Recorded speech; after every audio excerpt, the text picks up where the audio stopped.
किसी को भी रामायण ये सबसे पहली बात बताती है कि किसी को भी अगर कोई राम नाम लेता है तो ये नहीं सोचना चाहिए कहाँ राम और कहाँ ये इंसान, क्योंकि राम का नाम सर्वप्रथम लेने वाला और रामायण की सर्वप्रथम रचना करने वाले जो वाल्मीकि जी थे वे एक रत्नाकर डाकू थे।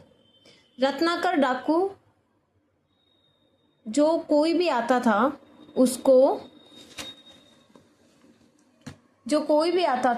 उसको लूट लिया करते थे वन में, और वन में लूटने के बाद में वह वन में लूट लिया करते थे और उसके बाद में अपने घर पे जाके खूब आराम से अपना जीवन व्यतीत किया करते थे। और कभी कभी तो किसी की हत्या भी कर दी हो तो कोई बड़ी बात नहीं।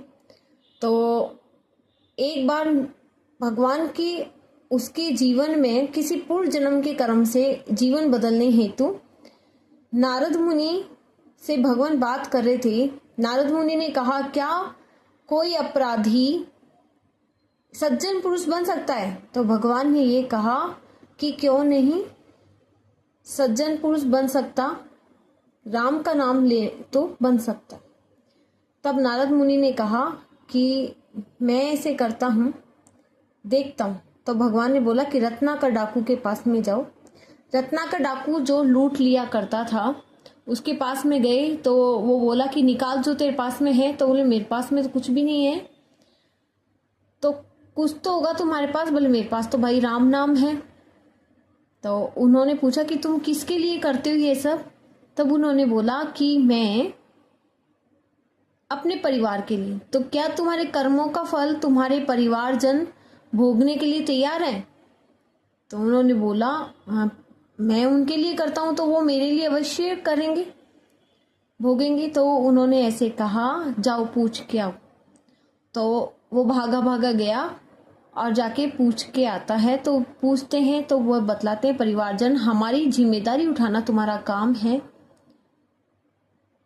तो हम तुम्हारे कर्मों का फल क्यों भुगते?